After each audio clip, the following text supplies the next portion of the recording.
Hello friends, welcome to ED action. இன்றைக்கி வந்து நம்ம சீரக சம்பா அரிசியில் ஒயிட் குஸ்கா தாங்க செய்ய போகிறோம். இது ரொம்பவே சூப்பராக இருக்கும். ரொம்ப சிம்பிளாக செஞ்சிடலாம், ரொம்ப டேஸ்ட்டாக இருக்கும். எப்படி செய்கிறதுன்னு பார்க்கலாம். இந்த வீடியோ பார்க்குறவங்க லைக் பண்ணுங்கள், ஷேர் பண்ணுங்கள், சப்ஸ்கிரைப் பண்ணுங்கள். இப்போ வாங்க நம்ம வீடியோக்குள்ளே போகலாம்.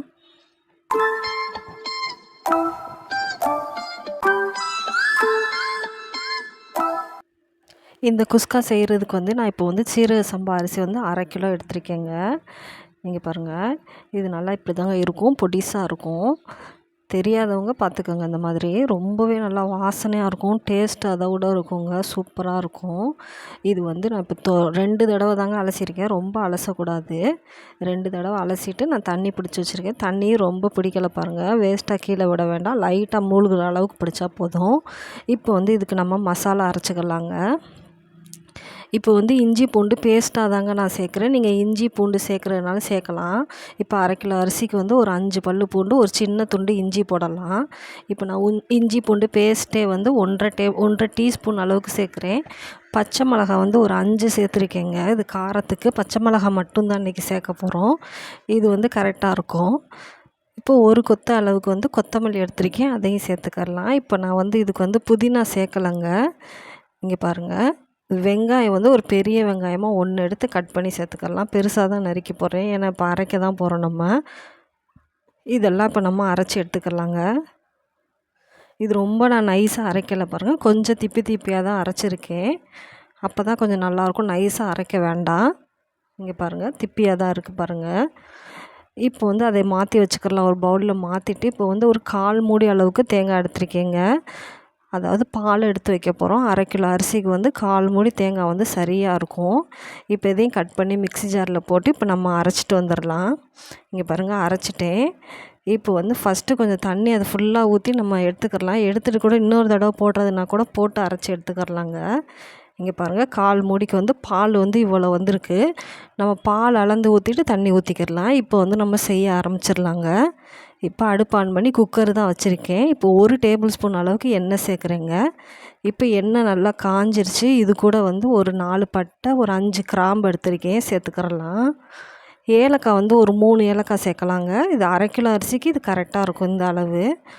பிரிஞ்சி இலை சேர்த்துக்கிறலாம். ஒரு 2, 3 பிரிஞ்சி இலை கிள்ளி போட்டுக்கலாம். 1 எடுத்து கிள்ளி போட்டாலே போதும். கொஞ்சமாக கடல் பாசி சேர்க்குறேங்க, இது நல்லா வாசமாக இருக்கும்.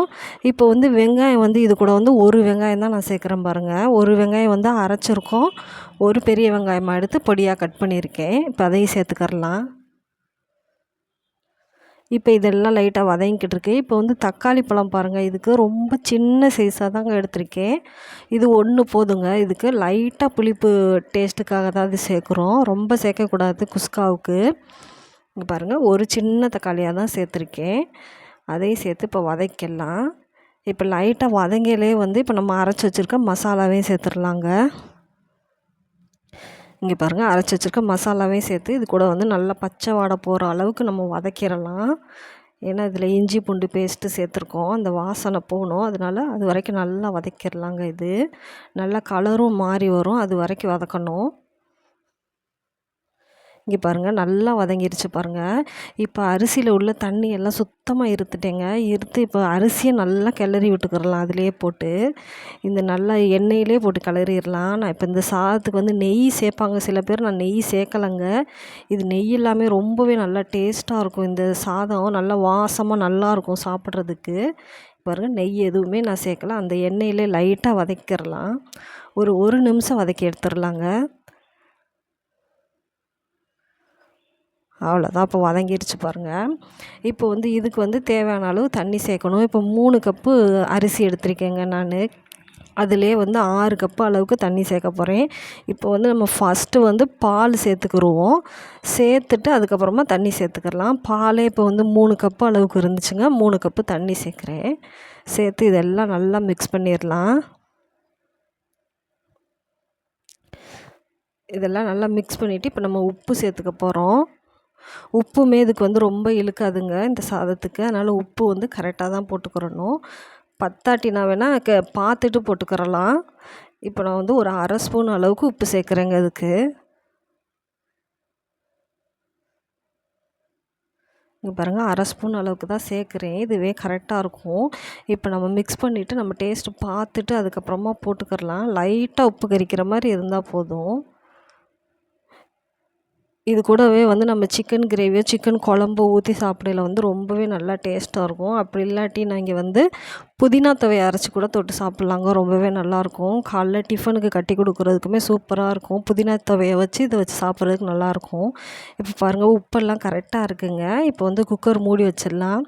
குக்கர் மூடி வச்சு இப்போ வந்து 2 விசில் வச்சு எடுக்கணுங்க. இதுக்கு நம்ம சீரக சம்பா அரிசிங்கிறதுனால தண்ணியுமே 2 மடங்கு ஊற்றிருக்கேன். 2 விசில் வச்சு எடுக்கிறேன் பாருங்கள். இங்கே பாருங்கள், சூப்பராக சாப்பாடு வெந்துருச்சு பாருங்கள். வெந்துருச்சு, நல்லா உதிரி உதிரியாக இருக்குது பாருங்கள். இது வந்து சாதம் வந்து லைட்டாக குழஞ்ச மாதிரி தாங்க தெரியும். அப்படி தான் இருக்கும் இந்த சாப்பாடு. ரொம்பவே நல்லா டேஸ்ட்டாக இருக்கும். நம்ம திறக்கையிலே அவ்வளோ ஒரு வாசனையாக இருந்துச்சு. அவ்வளோதாங்க, சிம்பிளான ஒயிட் குஸ்கா ரெடி ஆயிடுச்சு பாருங்கள். இது டக்குன்னு செஞ்சிடலாங்க. ஒரு 10 நிமிஷம் தான் ஆகும். செஞ்சு எடுத்துடலாம் டக்குன்னு. இப்போ டிஃபன் பாக்ஸ் இதுகளில் வச்சு கொடுக்குறதுக்கு ரொம்பவே ஈஸியாக இருக்கும் இந்த சாப்பாடு.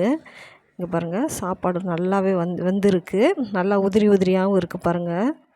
பாருங்கள், நான் தட்டில் மாற்றியும் காட்டுறேன். ரொம்பவே நல்லா டேஸ்ட்டாக இருக்குது. இதே போல் நீங்கள் ட்ரை பண்ணுங்கள். உங்களுக்கு இந்த சாப்பாடு எப்படி வந்துச்சுன்னு மறக்காமல் கமெண்ட்டில் சொல்லுங்கள் ஃப்ரெண்ட்ஸ். தேங்க்யூ ஃபார் வாட்சிங்.